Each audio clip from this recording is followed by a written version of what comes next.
Hey everybody, welcome to the very first Spark of Madness Spark Reactor. A lot like our flash takes from before, except this time I'm going to be given an allotted amount of time to review a film. If I breach that amount of time, if I go over that, I'll be punished based on suggestions that we get from the four of you that are watching this and the rest of the guys on the Spark of Madness crew. I get one shot, I get one take, no cuts, no breaking, no do-overs. So this is the first try, and here we go. Let me start my timer. So last night I saw Captive State as the new film from Rupert Wyatt, director of Rise of the Planet of the Apes, which is a movie that I love. Big surprise, didn't expect that one to be good, and it was phenomenal. So ever since then, I've sort of been in his corner. Thought that he was maybe a special guy up and coming. This movie tells me very differently. This movie is terrible. I hated this from start to finish. There were multiple times where I wanted to walk out of the theater, not out of outrage or actual malice, just out of boredom. It didn't grab me ever. The movie follows Gabriel.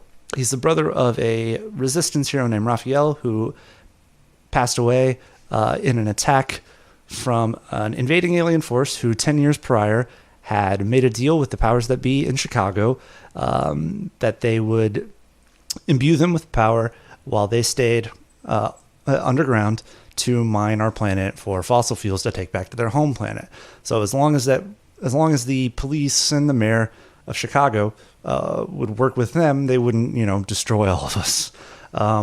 So Gabriel begins working with the resistance. After the attack in Wicker Park, which completely leveled it, the resistance moved into Pilsen. And so he's been... Okay, minute 40. He's been sort of just acting as a courier for them, but the police know about his brother, so they've kind of been watching him, and he's had to be, a little bit more incognito.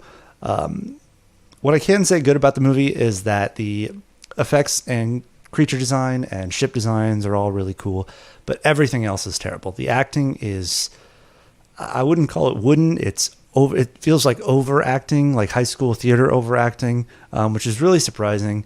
John Goodman's really all right in it. Vera Farmiga is okay, but Ashton Sanders is not great. The actor who plays his brother, not great. Machine Gun Kelly is in this movie too, also not great.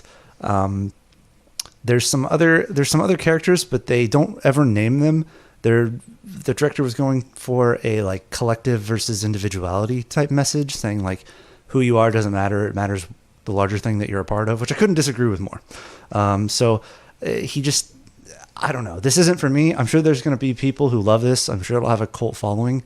I don't recommend this. I don't recommend you spend your money on it. I don't recommend you spend your time on it if you're going to watch it on Netflix or Hulu or wherever it goes after this, because it's certainly not going to make a lot of money, and it's not going to make a lot of money on DVD, 20 seconds. If you want to get drunk and you want to watch something that has cool effects and you want to laugh at bad acting, no, I don't recommend it. I still don't recommend it. But look out for our next review next week. We're doing Us, which I imagine is going to be a whole lot better. So I'll see you then, and time.